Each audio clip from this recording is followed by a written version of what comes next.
Supreme court की पहली महिला जज दिवंगत फातिमा बीवी को दिया गया मरणोपरांत पद्म भूषण। राष्ट्रपति द्रौपदी मुर्मू ने नागरिक अलंकरण समारोह में दिया सम्मान। पीएम के गढ़ वाराणसी में राहुल की मोहब्बत की दुकान पुलिस ने कराई बंद। एनएसयूआई ने युवाओं के मुद्दे को लेकर काशी विद्यापीठ के बाहर लगाई थी मोहब्बत की दुकान। शिवसेना नेता संजय राउत का एक बार फिर आया बयान। संजय राउत ने फिर औरंगजेब से की पीएम मोदी की तुलना। कहा, नरेंद्र मोदी के गांव में हुआ था औरंगजेब का जन्म। 16 मई को राठ आएंगे प्रधानमंत्री नरेंद्र मोदी, जनसभा को करेंगे संबोधित। बीजेपी पदाधिकारियों ने रैली स्थल का किया निरीक्षण, लिया जायजा। हैदराबाद के सरूर नगर लोकसभा सीट से प्रत्याशी कांग्रेस सांसद राहुल गांधी ने की जनसभा। कहा, भाजपा ने साफ कहा, जीते तो बदल देंगे हिंदुस्तान का संविधान। महाराणा प्रताप की जयंती पर देश भर में आयोजित किए गए कार्यक्रम। मैनपुरी मामले को लेकर भी सियासत हुई तेज। हिंदू संगठनों ने मनाई जयंती। आप देख रहे हैं की न्यूज, खबरों का सारथी। नमस्कार, देश की बात में आपका स्वागत है। मैं हूं मनोज मानस और अब खबरें विस्तार से। अहम खबर से बुलेटिन की शुरुआत करते हैं। दिल्ली से अहम खबर सामने आ रही है। राहुल गांधी ने एक्स पर ट्वीट किया है कि प्रधानमंत्री पर उन्होंने प्रहार किया है। ट्वीट के माध्यम से बेरोजगारी पर पीएम पर तंज कसते हुए राहुल गांधी ने अपनी बात रखी है। बेरोजगार युवाओं के लिए स्कीम लाएं प्रधानमंत्री, ये बात राहुल गांधी ने कहा है।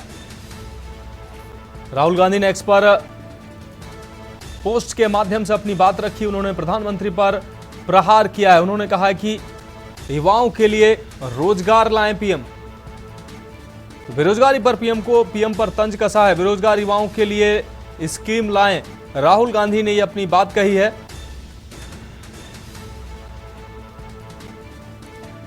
प्रधानमंत्री पर राहुल गांधी का यह प्रहार। बेरोजगारी पर पीएम पर कसा है तंज। बेरोजगार युवाओं के लिए लाएं स्कीम, राहुल गांधी ने यह बात कही है। तो राहुल गांधी ने एक्स पर ट्वीट के माध्यम से अपनी बात कही है। दिल्ली से इस वक्त ये अहम खबर। प्रधानमंत्री मोदी पर प्रहार किया है राहुल गांधी ने। बेरोजगारी पर पीएम पर तंज कसते हुए राहुल गांधी ने यह पोस्ट किया है और उन्होंने कहा है कि बेरोजगार युवाओं के लिए स्कीम लाएं प्रधानमंत्री। इस वक्त की अहम खबर दिल्ली से अपने दर्शकों को दिखा रहे हैं। राहुल गांधी ने एक्स पर ट्वीट के माध्यम से प्रधानमंत्री नरेंद्र मोदी पर तंज कसा है। तंज के माध्यम से उन्होंने कहा है कि युवाओं के लिए स्कीम लाएं प्रधानमंत्री। अब रुक करते हैं अगली खबर का। पूर्व न्यायाधीशों ने पीएम राहुल को आमंत्रित किया है। आपको बता दें, प्रधानमंत्री मोदी और राहुल गांधी को आमंत्रित किया है। हाईकोर्ट और सुप्रीम कोर्ट के जजों ने आमंत्रण दिया है। जस्टिस मदन लोकुर और एपी शाह ने यह आमंत्रण दिया है। चुनाव के बीच सार्वजनिक बहस के लिए इन दोनों नेताओं को बुलाया है। तो चुनाव के बीच सार्वजनिक बहस के लिए पूर्व न्यायाधीशों ने बुलाया है। देश के दो बड़े नेता प्रधानमंत्री नरेंद्र मोदी और राहुल गांधी को आमंत्रित किया है। चुनाव के बीच यह आमंत्रण दिया। हाईकोर्ट और सुप्रीम कोर्ट के जजों ने आमंत्रण भेजा है। जस्टिस मदन लोकुर और एपी शाह ने प्रधानमंत्री और राहुल गांधी को सार्वजनिक बहस के लिए बुलाया है।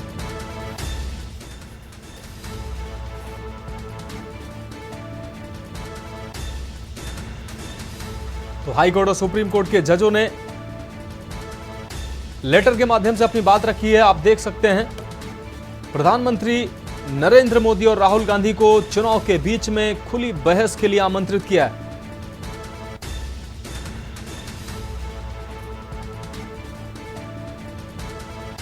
तो दिल्ली से इस वक्त की अहम खबर आपको बता दें, सुप्रीम कोर्ट और हाई कोर्ट के जजों ने जस्टिस मदन लोकुर और एपी शाह ने एक लेटर के माध्यम से चुनाव के बीच में सार्वजनिक बहस के लिए प्रधानमंत्री नरेंद्र मोदी और राहुल गांधी को आमंत्रित किया है।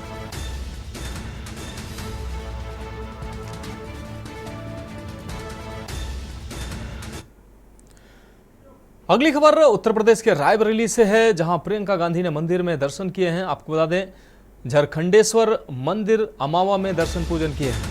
देशवासियों की भलाई के लिए उन्होंने कामना की है।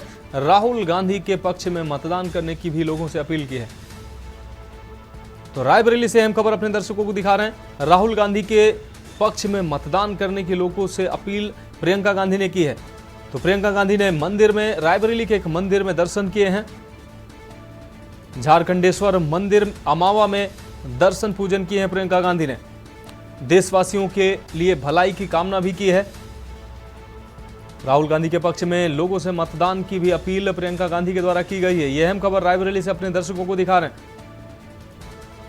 तो प्रियंका गांधी ने मंदिर में दर्शन किए हैं। झारखंडेश्वर मंदिर अमावा में दर्शन पूजन किया है और देशवासियों की खुशहाली की कामना की है। साथ ही राहुल गांधी के पक्ष में लोगों से वोट करने की अपील भी प्रियंका गांधी के द्वारा की गई है।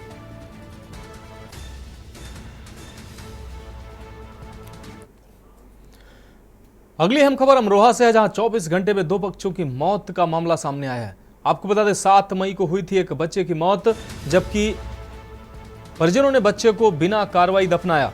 वहीं 8 मई को पड़ोसी बच्चे की भी संदिग्ध मौत हो गई। सूचना पर पुलिस ने कराया था पोस्टमार्टम। बच्चे की गला घोंटकर मौत की पुष्टि हुई है। तंत्र मंत्र के चक्कर में मासूमों की हत्या की आशंका जताई जा रही है। मासूम बच्चों की मौत से परिवार में कोहराम मचा हुआ है। तो 24 घंटे में 2 मासूम बच्चों की मौत से हड़कंप मच गया है। तंत्र मंत्र के चक्कर में मासूमों की हत्या की आशंका जताई जा रही है। आपको बता दें मासूम बच्चों की मौत से परिवार में कोहराम मचा हुआ है।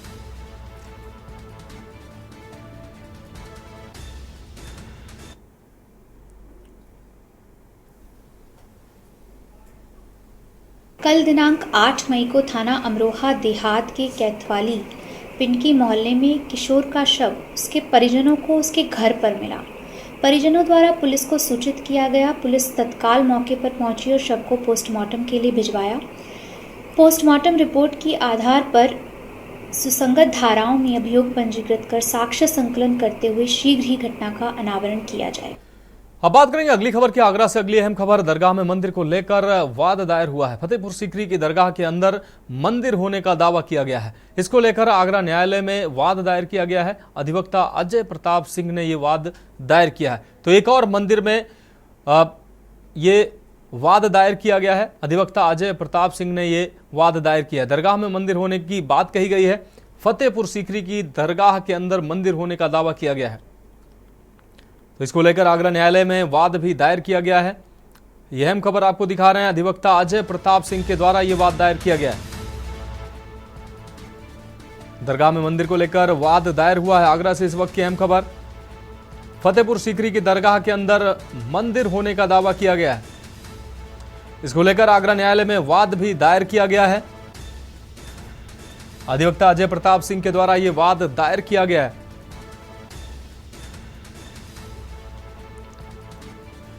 तो इस वक्त अहम खबर आगरा से आपको दिखा रहे हैं। फतेहपुर सीकरी के दरगाह के अंदर मंदिर होने का, दरगाह में मंदिर होने का मामला, जिसको लेकर आगरा न्यायालय में वाद भी दायर किया गया। अधिवक्ता अजय प्रताप सिंह के द्वारा यह वाद दायर किया गया। आगरा से अहम खबर आपको दिखा रहे हैं। दरगाह में मंदिर को लेकर वाद दायर हुआ है। फतेहपुर सीकरी की दरगाह के मंदिर होने का दावा किया गया है।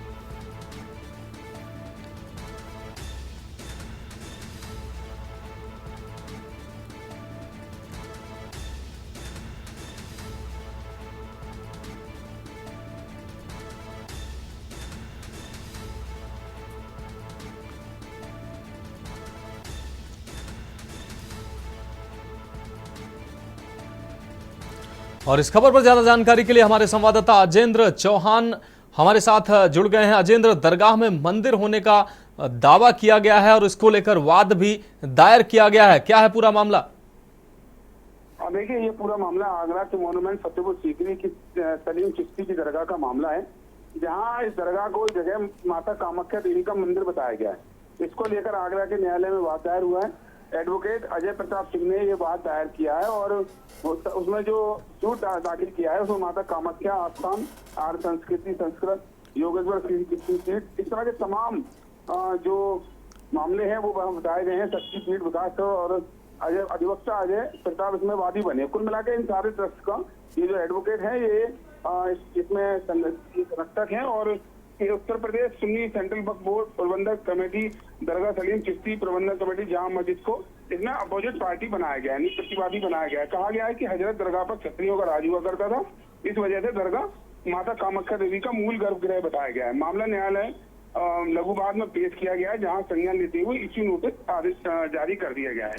तो कुल मिला के जिस तरह से ताजमहल हो या जामा मस्जिद हो, तो अब एक नया मामला यहाँ देखने के लिए मिला कि फतेहपुर सीकरी की सलीम चिश्ती की दरगाह को कामाख्या देवी का मंदिर बताया गया। फिलहाल वाद दायर कर दिया गया है, कोर्ट में मामला दाखिल हो गया। जी हाँ, निश्चित रूप से अजेंद्र, अहम सवाल यह है कि जो वाद दायर किया गया है उसका आधार क्या है, और क्या ये नए सिरे से मांग हो रही है अभी, या ये लंबे समय से मांग पहले से ही हो रही थी और अब इसका वाद दायर हुआ है? देखिए, कुल मिला के मनोज, ये जो नया वाद आया है सामने, क्योंकि इससे पहले जिस तरह से आगरा में देखा गया कि ताजमहल को तेजो महल लगातार बताया जा रहा है, दूसरी ओर आगरा में जो शाही जामा मस्जिद है वहां लेकर महाकवि मंदिर का रूप बताया गया था। तो आज ये नया मामला सामने आया है, लेकिन किस तरह का जो माहौल है, ये माहौल कहीं ना कहीं हर बार कोई ना कोई नया मामला आ रहा है।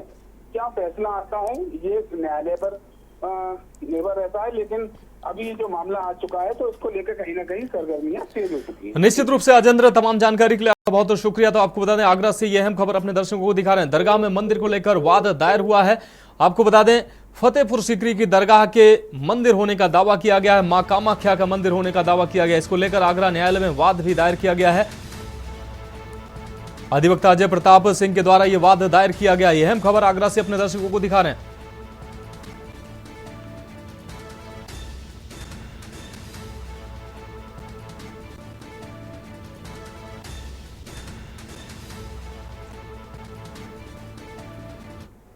आज सलीम चिश्ती की दरगाह और जामा मस्जिद को लेकर एक सूट फाइल किया है, जिसमें हमने कहा है कि सलीम चिश्ती की दरगाह माता कामाख्या का गर्भगृह है और जो जामा मस्जिद परिसर है वो माता कामाख्या का मंदिर परिसर है। इसमें हमने ASI बेस्ड सारे एविडेंस लगाए हैं। सूट प्रॉपर्टी जो है वो ASI में के अधीन संरक्षित है। 1920 में इसको संरक्षित कर लिया गया था। Doctor DV Sharma Agra ASI के आगरा सर्किल के सुपरिंटेंडिंग आर्कियोलॉजिस्ट थे। उन्होंने अपने यहाँ रहने के दौरान फतेहपुर सीकरी के वीर छबीली टीले की एक्सकेवेशन किया था, जिसमें उनको जैनों की मूर्तियाँ मिली थीं और एक सरस्वती की भी मूर्ति मिली थी। अब रुक करेंगे अगली खबर का। अगली खबर मैनपुरी से, जहां प्रतिमा पर माल्यार्पण के दौरान हाइड्रा वाहन पलटा है। महाराणा प्रताप की प्रतिमा पर माल्यार्पण करते वक्त ये मामला सामने आया है। वाहन के डिब्बे में मौजूद लोग बाल बाल बचे हैं। तस्वीरें साफ तौर से आप देख पा रहे हैं, मौजूद भीड़ के लोग भी बाल बाल बचे हैं। तस्वीरें साफ तौर से आप देख पा रहे हैं किस तरीके से हाइड्रा ये पलटा है। महाराणा प्रताप की मूर्ति पर माल्यार्पण के दौरान ये हाइड्रा पलटा है। इस दौरान इसमें मौजूद लोग बाल बाल बचे हैं। वाहन के डिब्बे में मौजूद लोग बाल बाल बचे हैं। मौजूद भीड़ के लोग भी बाल बाल बचे हैं। तस्वीरें साफ तौर से आप देख पा रहे हैं। महाराणा प्रताप की प्रतिमा पर माल्यार्पण के दौरान ये घटना सामने आई है। वाहन के डिब्बे में मौजूद लोग बाल बाल बचे हैं। तस्वीरें साफ तौर से आप देख पा रहे हैं, मौजूद भीड़ के लोग भी बाल बाल बचे हैं।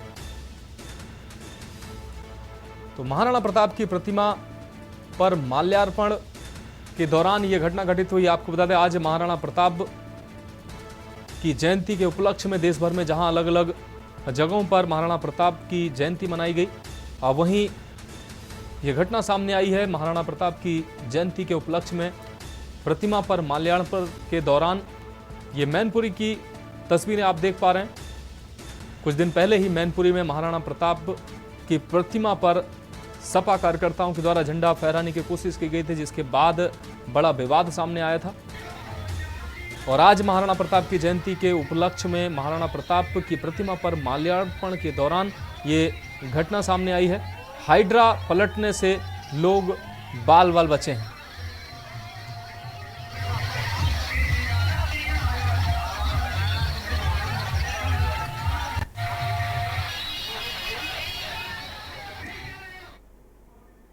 अब रुक करेंगे अगली खबर का। लोकसभा चुनाव 2024 को लेकर मचे सियासी घमासान के बीच बीजेपी के वरिष्ठ नेता एवं केंद्रीय रक्षा मंत्री राजनाथ सिंह राजधानी लखनऊ के गोमती नगर में सिटी मॉन्टेसरी स्कूल में मतदाता जागरूकता मंच की ओर से आयोजित प्रबुद्ध नागरिक संगोष्ठी में शामिल हुए। कार्यक्रम में पहुंचकर रक्षा मंत्री राजनाथ सिंह ने भाजपा द्वारा किए गए कार्यों और उपलब्धियों को लोगों को बताया। कार्यक्रम में बड़ी संख्या में अधिवक्ता और महिलाएं भी मौजूद रहीं। कार्यक्रम के दौरान राजनाथ सिंह ने कहा कि बीजेपी ने चुनाव में किए गए सारे वादों को धरातल पर उतारा है। रक्षा मंत्री राजनाथ सिंह ने अपने संबोधन में कहा कि जब से केंद्र में भारतीय जनता पार्टी की सरकार आई है, तब से भारतीयों को विदेशों में लोगों का अलग नजरिया देखने को मिल रहा है। विदेशियों का नजरिया जो है वो भारतीयों के प्रति चेंज हो गया है। रक्षा मंत्री ने कहा कि अपने वोट का सही इस्तेमाल करें, जिससे कि देश का विकास हो और देश का मान भी बढ़े।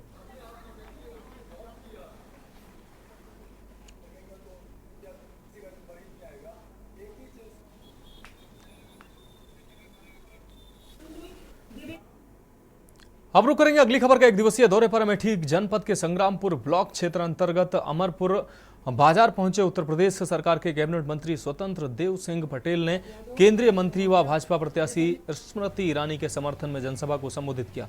इस दौरान जनता की जबरदस्त भीड़ देखने को मिली। कार्यक्रम खत्म करने के उपरांत कैबिनेट मंत्री ने मीडिया से बात करते हुए कहा कि समाज और जनता जनार्दन ने कांग्रेस को नकार दिया है। जनता विकास के नाम पर वोटिंग करने वाली है। आजादी के बाद करोड़ों लोगों के पास अपना बैंक अकाउंट भी नहीं था, जो आज हो गया है। इलाज के लिए 5 लाख का आयुष्मान कार्ड भी मिल गया है। बहुत सारे लोगों के पास पक्का मकान नहीं था, लेकिन आज करोड़ों लोगों के पास अपना पक्का मकान है, शौचालय है, गैस का कनेक्शन है, बिजली का कनेक्शन है। तमाम उपलब्धियां भारतीय जनता पार्टी की स्वतंत्र देव सिंह ने गिनाई। जनता जनार्दन कांग्रेस को नकार दिया।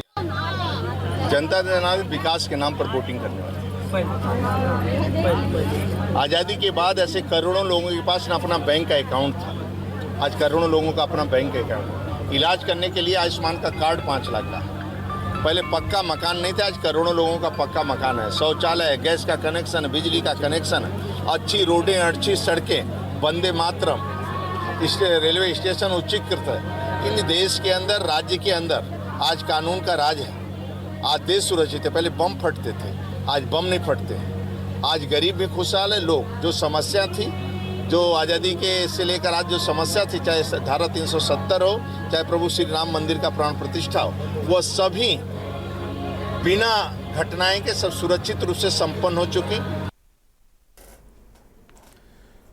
रुक करेंगे अगली खबर का। बदायूं में आज महाराणा प्रताप की जयंती पर जनपद के क्षत्रिय समाज के अग्रणी सामाजिक राजनीतिक गणमान्यों ने सबसे पहले दातागंज विधायक राजीव कुमार सिंह के नेतृत्व में कचहरी रोड स्थित महाराणा प्रताप की मूर्ति पर डीजे के साथ पहुंचे और महाराणा प्रताप की प्रतिमा पर माल्यार्पण किया।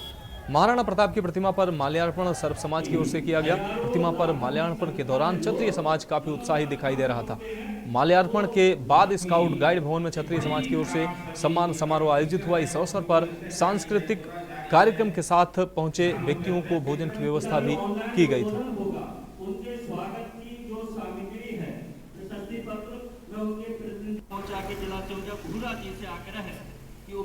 जिस तरीके से पूरे प्रदेश में देखा गया था कुछ समय पहले ही, क्षत्रिय समाज आक्रोश से था, लेकिन अब चुनाव हुआ है और बीजेपी के साथ में ही था।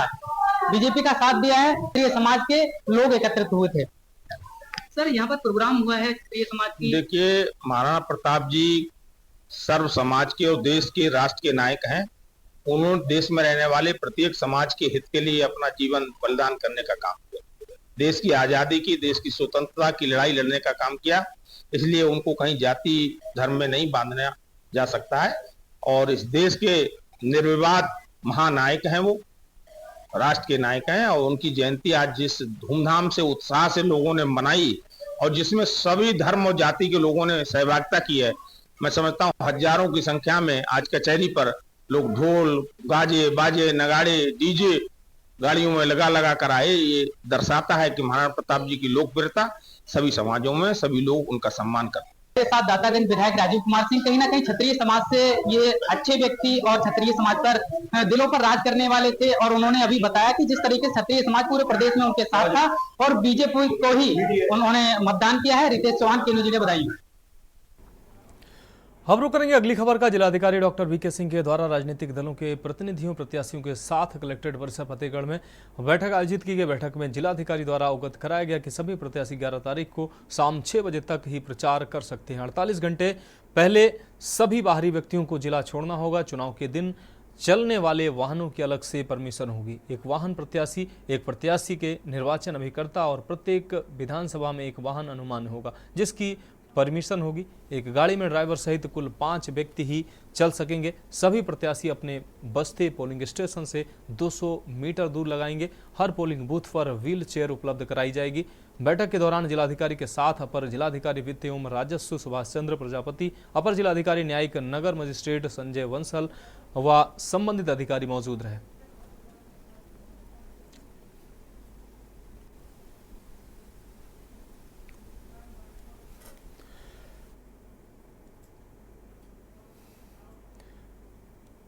अब बात करते हैं अगली खबर के। राहुल गांधी के विवादित बयान और टिप्पणी पर प्रतिक्रिया के साथ नाराजगी तेजी से बढ़ रही है, जिसके चलते देश के 181 कुलपतियों ने अपनी नाराजगी जाहिर की है और राहुल गांधी के साथ चुनाव आयोग को भी पत्र लिखकर शिकायत की है। राहुल गांधी ने देश के विश्वविद्यालयों के कुलपतियों की नियुक्ति पर टिप्पणी की थी। राहुल गांधी ने कहा था कि देश में कुलपतियों की नियुक्ति उनकी योग्यता के आधार पर नहीं बल्कि उनके विशेष संगठन को देखकर की जा रही है। विरोध करने वाले 181 कुलपतियों के हस्ताक्षर वाला ये पत्र कानपुर विश्वविद्यालय के कुलपति और भारतीय विश्वविद्यालय संघ के उपाध्यक्ष प्रोफेसर विनय पाठक की अगुवाई में दिया गया है।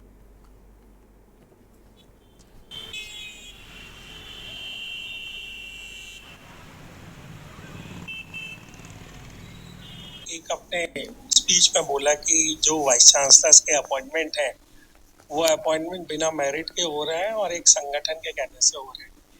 देश भर के कुलपतियों के वाइस प्रेसिडेंट होने के नाते हम सब लोगों ने 181 लोगों ने चिट्ठी लिखी है।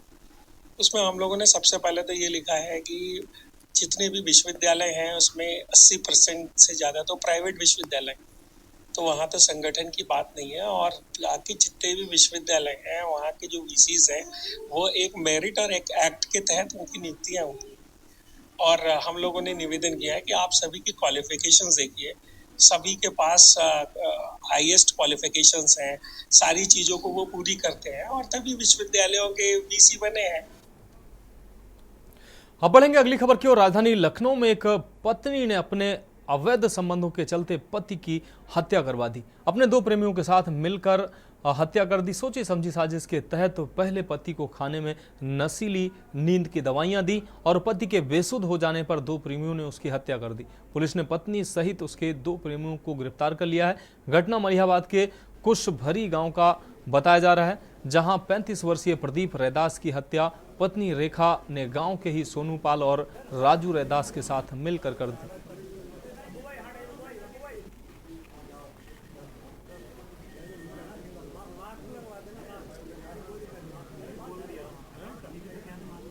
आज प्रातः सुबह 4 बजे मेरे कंट्रोल रूम से सूचना प्राप्त हुई।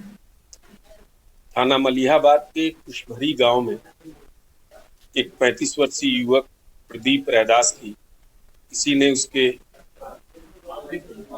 घर में धारदार हथियार से हत्या कर दी। इस सूचना पर संगत धाराओं में अभियोग पंजीकृत कर विवेचना की अन्य औपचारिकताएं पूरी करते हुए जब जांच प्रारंभ की गई तो ज्ञात हुआ कि मृतक प्रदीप रैदास जो Saxena inter college Jehta road पर कुक का काम करते हैं, उनके साथ एक अन्य व्यक्ति उसी गांव का सोनू पाल भी काम करता है। अब बढ़ेंगे अगली खबर की ओर। राष्ट्रीय शोषित समाज पार्टी के राष्ट्रीय अध्यक्ष स्वामी प्रसाद मौर्य का बड़बोलापन फिर सामने आ गया है। कुशीनगर लोकसभा क्षेत्र से अपनी नई नवेली पार्टी से नामांकन करने के बाद स्वामी प्रसाद मौर्य ने कहा कि इस चुनाव में ऐसी आंधी उड़ेगी जिसमें भाजपा और इंडी गठबंधन के हवा उड़ते नजर आएंगे। कहीं किसी का पता नहीं चलेगा। टिकट के लिए पहले इंडी गठबंधन और फिर बीएसपी का दरवाजा खटखटाने वाले स्वामी प्रसाद मौर्य को जब कहीं से टिकट नहीं मिला तो उन्होंने अपनी पार्टी राष्ट्रीय शोषित समाज पार्टी से अपना नामांकन पत्र दाखिल किया है। पडरौना नगर से जुलूस की शक्ल में रविंद्र नगर मुख्यालय पहुंचे स्वामी प्रसाद मौर्य ने 3 सेटों में अपना नामांकन पत्र दाखिल किया है। नामांकन पत्र दाखिल करने के बाद स्वामी प्रसाद मौर्य ने भाजपा सरकार पर जमकर हमला बोला। उन्होंने कहा कि कुशीनगर की जनता के लिए उन्होंने बहुत काम किया है और इसलिए कुशीनगर की जनता की मांग पर राष्ट्रीय शोषित समाज पार्टी से नामांकन किया है। हमारा पहले भी नारा था कि विकास किया है, विकास करेंगे, जन जन का सम्मान करेंगे, उसी नारे के तहत चुनाव लड़ रहा हूं। निश्चित रूप से ही जनता का आशीर्वाद मिलेगा। उन्होंने कहा कि देश के प्रधानमंत्री ने अपने पूंजीपतियों का जितना ऋण माफ किया उससे हर गरीब को काम मिल जाता। उन्होंने कहा कि नीरव मोदी ने खुलासा करते हुए कहा कि मेरे ऊपर जो आरोप लगे हैं उसका 32% पैसा उनका है, जबकि 68% पैसा भाजपा नेताओं का है। अभी परसों एक खुलासा और हुआ, नीरव मोदी ने कहा कि हमारे ऊपर 13,000 करोड़ रुपए का आरोप लगाया गया भ्रष्टाचार का। भाई 32% पैसा हमारा उसमें है, शेष 68% पैसा भारतीय जनता पार्टी के बड़े बड़े नेताओं ने लिया है। उन्होंने तो नाम का भी खुलासा किया।